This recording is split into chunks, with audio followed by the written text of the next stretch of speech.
The Bible Study Podcast, episode 334. Today, the Bible Study Podcast continues the study of the Gospel of John with John 10.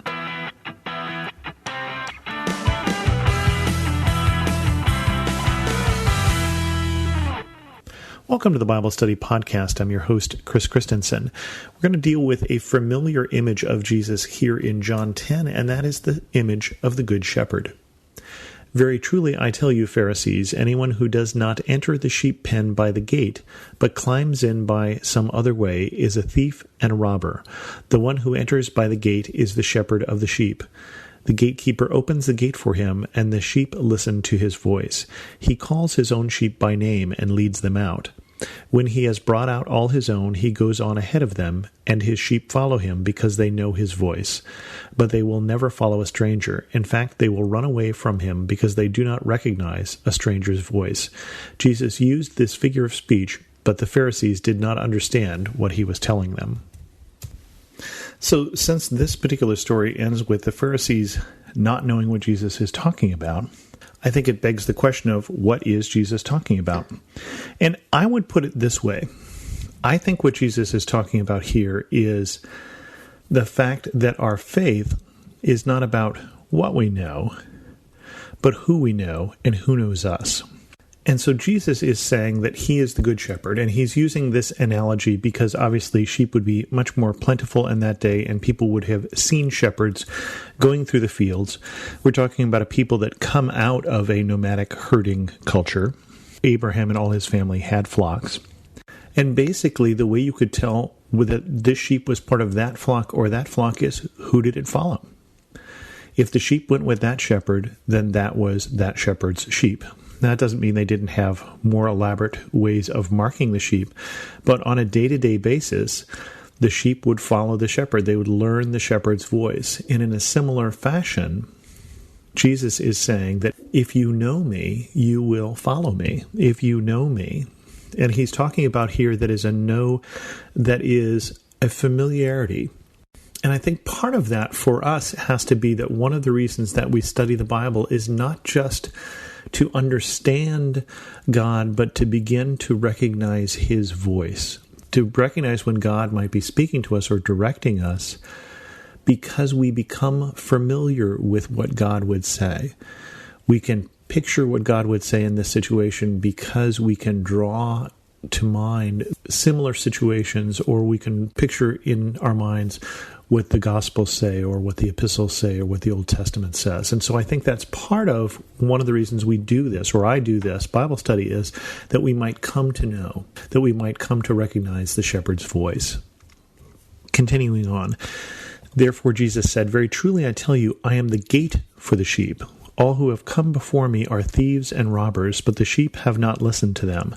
I am the gate. Whoever enters through me will be saved. They will come in and go out and find pasture.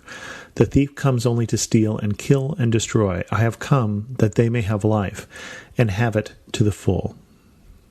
I am the Good Shepherd. The Good Shepherd lays down his life for the sheep.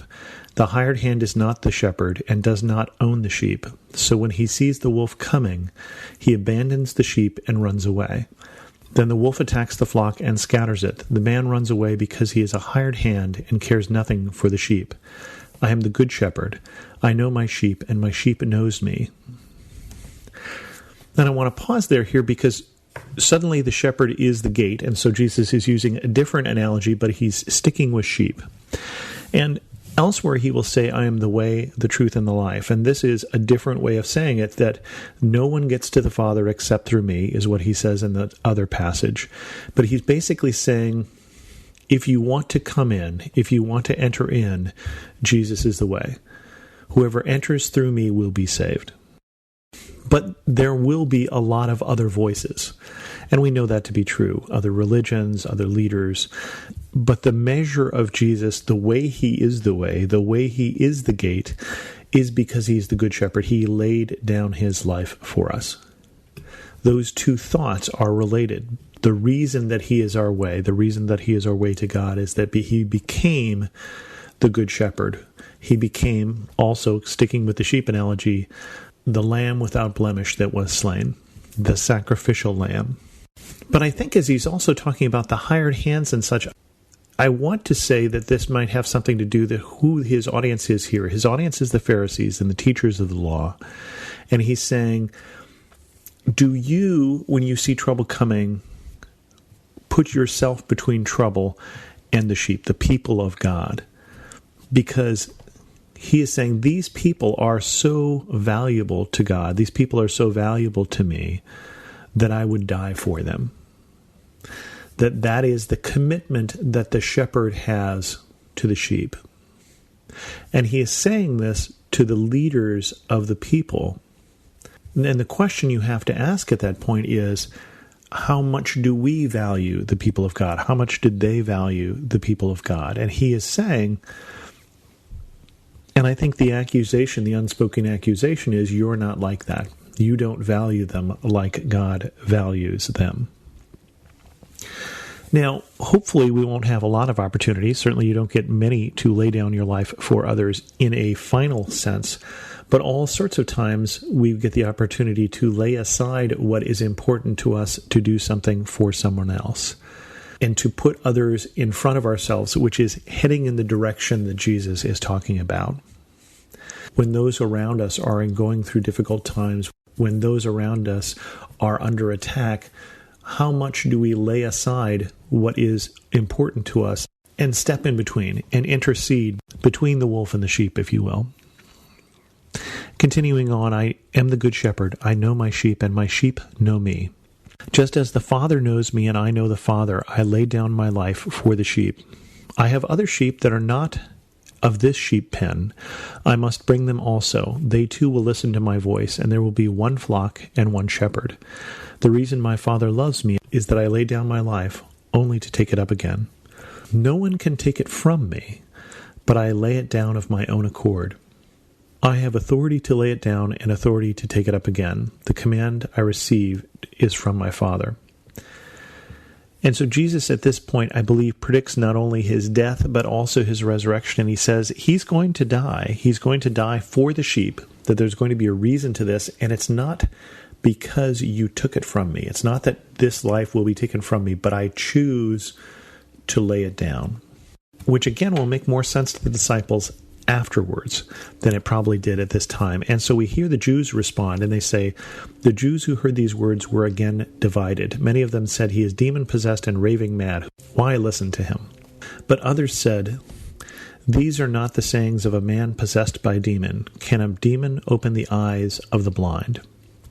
And the other thing that's important for us to understand about that discussion here about who is this Jesus is that this story today is a continuation of what happened that we read about last week. Remember, last week we read about a man who was born blind who was healed. And then Jesus went away and he was left standing in front of the Jewish elders explaining that he had been born blind and that Jesus had made some mud on him on the Sabbath and had healed him. And this discussion about who is this Jesus is following after that.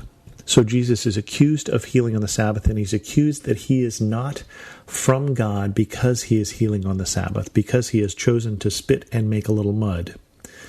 And they have seen that rather than seeing the tremendous miracle of someone born blind who is seeing again. And in response to that, apparently, according to John, he has this discussion about sheep, that he says, I am the good shepherd. And so I think these words would be best understood within the context of John 9, so that it's a continuation of the story. And so the problem that the Pharisees had with what they could see, that they could only see the Sabbath rules, and that they couldn't see the miracle, that they couldn't see what Jesus had done, and that they couldn't see who he is. He's saying, you're not of my flock. You don't recognize my voice. You think you're Abraham's children, remember what he said last week, but you don't do as Abraham did. You don't recognize the voice of God. You don't recognize when God is working even right here among you. And he goes on to say in these verses that there are others who will recognize who will be brought into this flock. And I think what he's talking about here is the Gentiles, because that will happen later on, is that there won't be just this flock of the people who listen to God who are Jews, but those who are also from other flocks. But there will be one flock and one shepherd. And that flock is his church, and that shepherd is Jesus. And with that, we're going to end this episode of the Bible Study Podcast. If you have any questions, feel free to send an email to host@thebiblestudypodcast.com or leave a comment on this episode at thebiblestudypodcast.com. You can also follow me on Twitter at Chris2X. And as always, thanks so much for listening.